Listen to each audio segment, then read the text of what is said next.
जय हिंद विद्यार्थी मित्रांनो, तुमचं स्वागत आहे विश ऑल मराठी या आपल्या एज्युकेशनल यूट्यूब चॅनलवरती. 10वी-12वी ग्रॅज्युएशन नंतरचे करिअर ऑप्शन्स या लेक्चर सिरीजमधलं हे पहिलं लेक्चर, ज्यामध्ये आपण पाहणार आहोत NDA परीक्षेची संपूर्ण माहिती. 12वी नंतर ही सैन्यात अधिकारी बनता येतं, हे बऱ्याचशा मराठी विद्यार्थ्यांना माहिती नाही आहे.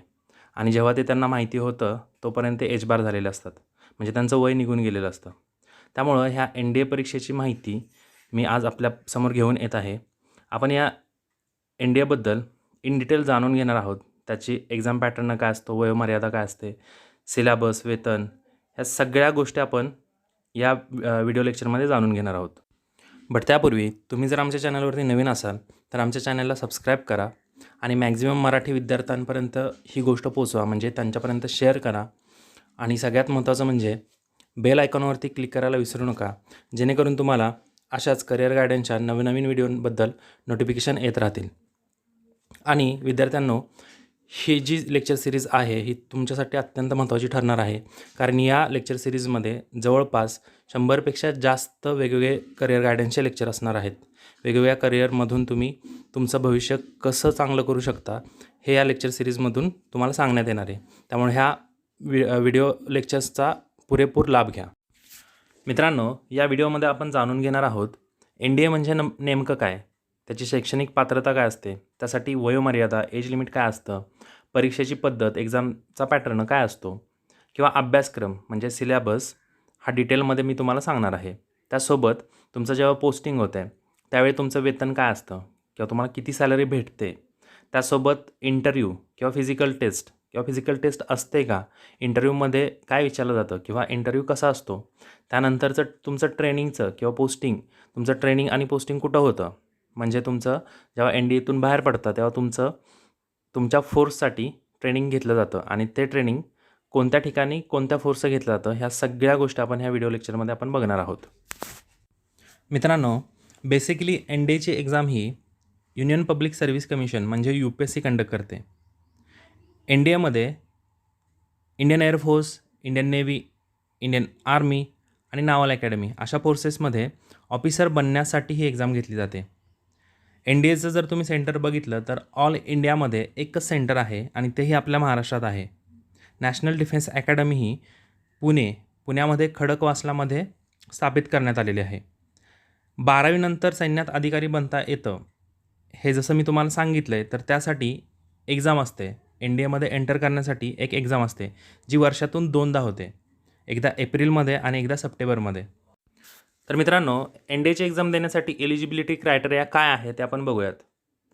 यामध्ये सरळ हे मेन्शन केलं गेलेलं आहे की फक्त आणि फक्त पुरुष उमेदवार ज्यांचं लग्न झालेलं नाही आहे, अनमॅरिड मेल कॅन्डिडेट ही एक्झाम देऊ शकतात. ते भारताचे नागरिक असावेत.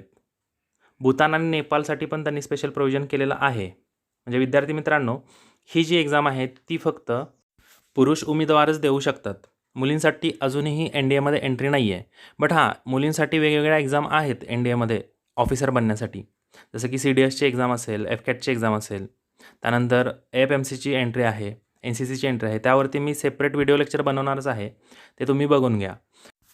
आता यासाठी एज लिमिट काय असतं, तर मित्रांनो बघा, जेव्हा ऑफिशियल नोटिफिकेशन येते त्यावेळी त्यामध्ये एज क्रायटेरिया मेन्शन केलेला असतो, म्हणजे 2 डेट्स दिलेल्या असतात. जसं की यामध्ये मेन्शन केलेलं आहे 2 जुलै 2001 टू 1 जुलै 2004 याच्या दरम्यान तुमचा जन्म झालेला असला पाहिजे. असं प्रत्येक वेळी वेगवेगळ्या नोटिफिकेशनमध्ये वेगवेगळे डेट्स येतात. तसं जर बघायला गेलं तर 16.5 ते 19.5 ही वयोमर्यादा ही एक्झाम देण्यासाठी असते. बट ज्या नोटिफिकेशनमध्ये जी डेट दिली आहे त्या डेटमध्ये जर तुम्ही बसत असाल तरच तुम्ही ती एक्झाम देऊ शकता. त्यानंतर याचं एज्युकेशनल क्वालिफिकेशन जर तुम्ही बघितलं तर तुम्ही 12वी पास असले पाहिजेत. बट ही एक्झाम देण्यासाठी तुम्ही इलिजिबल होता 10वी पास झाल्यानंतर, कारण तुमचं तेव्हा एज 16.5 ते 19.5 असतं. आता यामध्ये पण असं आहे की इंडियन आर्मीसाठी तुम्हाला वेगळा क्रायटेरिया आहे, म्हणजे अगदी आर्ट्स कॉमर्सवाले पण विद्यार्थी इंडियन आर्मीसाठी ही एक्झाम देऊ शकतात. बट इंडियन एअरफोर्स आणि इंडियन नेव्हीसाठी तुम्हाला कंपल्सरी मॅथमॅटिक्स आणि फिजिक्स हे 2 विषय असले पाहिजेत. म्हणजे इन शॉर्ट सांगायचं झालं तर तुमचं सायन्स बॅकग्राऊंड असलं पाहिजे. आणि ॲक्च्युली ह्या एक्झामच्या पॅटर्ननुसार सायन्स बॅकग्राऊंडवालेच मुलं ही एक्झाम क्रॅक करू शकतात. ते कसं ते आपण पुढं बघूयात. पुढे या एक्झामच्या पॅटर्नबद्दल आपण बघूयात. आता ही जी एक्झाम आहे ह्यासाठी एक पहिली महत्त्वाची गोष्ट लक्षात ठेवा की 1/3 निगेटिव्ह मार्किंग आहे. यासाठी 2 क्वेश्चन पेपर येतात. 2 पेपर असतात. पहिला असतो मॅथमॅटिक्सचा, दुसरा असतो जनरल ॲबिलिटी टेस्टचा. याला आपण गॅटचा पेपर म्हणतो. दोन्हींसाठी आपल्याला अडीच तास वेळ भेटतो. हे दोन्ही पेपर एकाच दिवशी असतात. आणि यातला पहिला जो पेपर आहे मॅथमॅटिक्सचा तो 300 मार्क्ससाठी असतो आणि सेकंड पेपर आहे तो 600 मार्क्ससाठी असतो. त्यामध्ये पण वेगवेगळे सेक्शन असतात. ते आपण पुढं बघणारच आहोत. यामध्ये बघा की ही प्रीची जी एक्झाम आहे ती आहे 900 मार्क्सची आणि त्यानंतर यामध्ये जर तुम्ही कट ऑफमध्ये बसला तर तुमचा SSB इंटरव्ह्यू होतो. सर्व्हिस सिलेक्शन बोर्डमार्फत तुमचा इंटरव्ह्यू घेतला जातो. तो असतो 900 मार्क्सचा. हे 900 आणि तुमच्या टेस्टचे 900 असे टोटल 1800 मार्क्सपैकी फायनल मेरिट लागतं आणि त्यानंतर तुम्ही ऑफिसर बनता. बरं, ह्यामध्ये दुसरा जो पेपर आहे तो पेपर बायलिंग्युअल आहे. म्हणजे तो पेपर हिंदी आणि इंग्लिश ह्या दोन्ही लँग्वेजेसमध्ये विचारला जातो, जो की जनरल ॲबिलिटी टेस्टचा पेपर असतो. आता याचा सिलेबस बघूयात. यामध्ये मॅथमॅटिक्सचा जो पहिला पेपर आहे त्या मॅथमॅटिक्सच्या पेपरमध्ये तुम्हाला वेगवेगळ्या 8 ते 9 चॅप्टर्सवरती क्वेश्चन्स विचारले जातात. त्याचे टॉपिक मी इथं तुम्हाला दिलेले आहेत. तुम्ही व्हिडिओ पॉज करून ते बघू शकता. आता यामध्ये चॅप्टर जर म्हणलात तर अल्जेब्रावरती क्वेश्चन्स असतात, मॅट्रायसिस अँड डिटर्मिनंट्सवरती क्वेश्चन असतात, ट्रिग्नोमेट्रीवरती क्वेश्चन विचारले जातात, analytical geometry of 2 and 3 dimensions या टॉपिकवरती क्वेश्चन विचारले जातात. त्याचे सब टॉपिक्स मी खाली दिलेले आहेत, ते तुम्ही व्हिडिओ पॉज करून बघू शकता. त्यासोबत जर पुढं आपण बघितलं तर मॅथमॅटिक्समध्ये डिफरन्शियल कॅल्क्युलसवरती क्वेश्चन्स असतात, इंटिग्रल कॅल्क्युलसवरती क्वेश्चन्स असतात. त्यासोबत vector algebra, statistics and probability यावरती क्वेश्चन मॅक्झिमम विचारले जातात. आणि याचे जे सब टॉपिक आहेत ते तुम्ही व्यवस्थित करायचे जेणेकरून तुम्हाला ही एक्झाम लवकरात लवकर पास होता येईल. त्यानंतर सेकंड पेपर जो आहे गॅटचा तो जनरली 2 पार्टमध्ये डिवाईड केलेला आहे. पहिला पार्ट आहे इंग्लिश, ज्यामध्ये तुम्हाला ग्रामरवरती क्वेश्चन असतात, वोकॅब्युलरीवरती क्वेश्चन असतात, कॉम्प्रहेन्शन असे वेगवेगळे टॉपिक त्यांनी दिलेले आहेत, हे तुम्ही बघू शकता. आणि सेकंड पार्ट असतो त्या पेपरमधला तो जनरल नॉलेजचा, ज्यामध्ये general science, social science, polity, economics, त्यासोबत तुमचा हिस्ट्री आणि सगळ्यात महत्त्वाचं म्हणजे जॉग्राफी यावरती क्वेश्चन तुम्हाला विचारले जातात. त्यासोबत करंट इव्हेंट्स म्हणजे चालू घडामोडीवरती पण यामध्ये क्वेश्चन विचारले जातात. तुम्ही जर बघितला पॅटर्न तर त्यामध्ये 400 मार्क्ससाठी जनरल नॉलेज विचारलं जातं आणि 200 मार्क्ससाठी इंग्लिश विचारलं जातं. हे एक्झाम तुम्ही जेव्हा पास होता, जेव्हा ह्या कट ऑफमध्ये बसताय, तेव्हा तुम्हाला SSBचा कॉल येतो, म्हणजे सर्व्हिस सिलेक्शन बोर्डच्या इंटरव्ह्यूसाठी तुम्हाला बोलवण्यात येतं आणि तो इंटरव्ह्यू 900 मार्क्सचा असतो. त्यानंतर तुम्ही फायनल कट ऑफमध्ये जर बसला तर तुम्ही ऑफिसर बनता. बाय द वे, जो SSB इंटरव्ह्यू असतो तो टोटल 5 दिवसांचा असतो. आता रिसेंटली तो 3 दिवसांचा करण्यात आलेला आहे, परंतु अजूनही सगळ्याच एंट्रीजला तो इम्प्लिमेंट करण्यात आलेला नाही आहे. त्या 5 दिवसाच्या SSB इंटरव्ह्यूमध्ये जवळपास 14 वेगवेगळे इव्हेंट्स असतात. ते काय काय असतात किंवा काय काय विचारलं जातं, SSB इंटरव्ह्यूच्या स्टेजेस कशा असतात, यावरती एक सेपरेट व्हिडिओ लेक्चर मी आणेनच. तोही व्हिडिओ तुम्ही नक्की बघा, ज्यामधून तुम्हाला SSB इंटरव्ह्यूबद्दल डिटेलमध्ये समजेल आणि तुम्ही त्या SSB इंटरव्ह्यूच्या तयारीमध्ये राहाल. आणि जेव्हा तुम्ही या SSB इंटरव्ह्यूमध्ये पास व्हाल, फायनल कट ऑफमध्ये याल, तेव्हा तुमचं NDA खडकवासला पुणे या ठिकाणी ॲडमिशन होतं आणि हे ॲडमिशन झाल्यानंतर पुढचे 3 वर्ष तुम्हाला तिथं प्रशिक्षण दिलं जातं. 3 वर्षामध्ये तुम्हाला BA किंवा BSc यातून डिग्री दिली जाते. जसं तुमचा प्रेफरन्स असेल, Indian army, navy, air force, naval academy यापैकी, तसं तुम्हाला तिथं प्रशिक्षित केलं जातं. NDAमध्ये तुम्ही जंटलमॅन कॅडेट्स असता, परंतु जेव्हा तुम्ही फोर्स जॉईन करताय तेव्हा तुमची पोस्ट कोणती असते, तुमचं प्रमोशन क्रायटेरिया काय असतो आणि सॅलरी काय असते हे आपण बघूयात.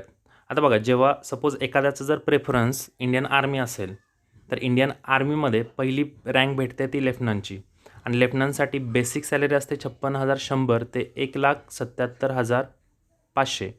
म्हणजे जर तुम्ही बघितलं तर बेसिक आहे 56,100. त्यानंतर त्यांचं पुढं पोस्टिंग होत जातं, प्रमोशन भेटत जातात, captain, major, lieutenant colonel, colonel, brigadier. अगदी तुम्ही तुमच्या लहान वयात जर NDA जॉईन करत असाल तर त्याचा फायदा तुम्हाला असा होतो की तुम्ही मेजर जनरल म्हणजे इंडियन आर्मीचे चीफ या पदापर्यंत पण तुमचं प्रमोशन होऊ शकतं.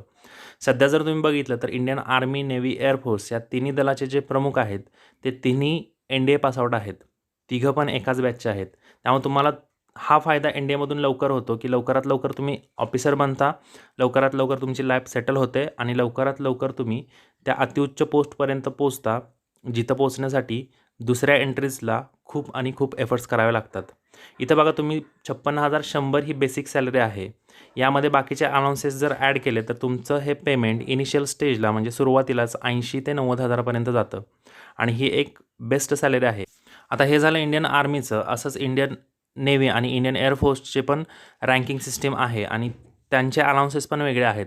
तर याच्यावरती मी एक सेपरेट व्हिडिओ बनवेल, ज्यामध्ये त्यांचे प्रमोशन्स इंडियन आर्मी, नेव्ही, एअरफोर्सच्या इक्विव्हॅलंट रँक्स कोणत्या आहेत, ज्यावरती एक्झामला पण प्रश्न येतात NDAच्या किंवा CDSच्या एक्झामला पण क्वेश्चन असतात त्याच्यावरती. आणि दुसरी गोष्ट की त्यांचे प्रमोशन्स क्रायटेरिया कसे आहेत याबद्दल आपण डिटेलमध्ये त्या दुसऱ्या व्हिडिओ लेक्चरमध्ये बघूयात. आता जेव्हा तुम्ही तुमचं NDAचं प्रशिक्षण व्यवस्थित पूर्ण करताय, म्हणजे तुम्हाला BA आणि BSc या 3 वर्षांच्या डिग्रीज देऊन तुम्हाला पासआउट केलं जातं आहे. आणि ह्या 3 वर्षांमध्ये ज्या तुम्हाला BA किंवा BScच्या डिग्री भेटणार आहेत त्या तुमच्या पोस्टच्या प्रेफरन्सनुसार भेटणार आहेत. जी तुमची फोर्स असेल, सपोज तुम्ही इंडियन आर्मीसाठी प्रेफरन्स दिला असेल तर तुम्हाला BAची डिग्री भेटेल. इंडियन नेव्ही आणि एअरफोर्सचा जर प्रेफरन्स दिला असेल तर तुम्हाला BScची डिग्री भेटेल. बट मित्रांनो, ह्या ज्या डिग्रीज आहेत ह्या तुम्हाला NCERT बोर्डकडून मिळतात. म्हणजे तुम्हाला जे फोर्ससाठी जे नॉलेज लागणार आहे त्या रिलेटेडच डिग्रीज ह्या असतात. त्यामुळे असं समजू नका की BA किंवा BSc होणार आहे. आणि यानंतर जेव्हा तुमचं हे पूर्ण ट्रेनिंग होतं 3 वर्षांचं, NDAमधून बाहेर जेव्हा पडता तेव्हा तुमच्या प्रेफरन्सनुसार तुम्हाला फोर्सेसचं ट्रेनिंग सेपरेटली घ्यावं लागते. मग त्यानंतर इंडियन आर्मीसाठी जर तुम्ही प्रेफरन्स दिला असेल तर तुमचं training Indian military academy Dehradun इथं होतं, जे की उत्तराखंडमध्ये आहे. तुम्ही जर इंडियन नेव्हीसाठी जर दिला असेल प्रेफरन्स तर तुमचं इंडियन नावल अकॅडमी इझीमला केरळमध्ये तुमचं ट्रेनिंग होतं. आणि जर इंडियन एअरफोर्समध्ये असेल तर तुमचं training Indian air force academy Dundigal Telangana या ठिकाणी होतं. हे ट्रेनिंग पूर्ण झाल्यानंतर तुम्ही ॲज ॲन ऑफिसर सर्व्हिस देऊ शकता आपल्या देशासाठी.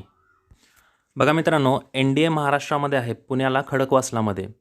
पण दुःखाची गोष्ट ही आहे की NDAमध्ये महाराष्ट्र नाही आहे.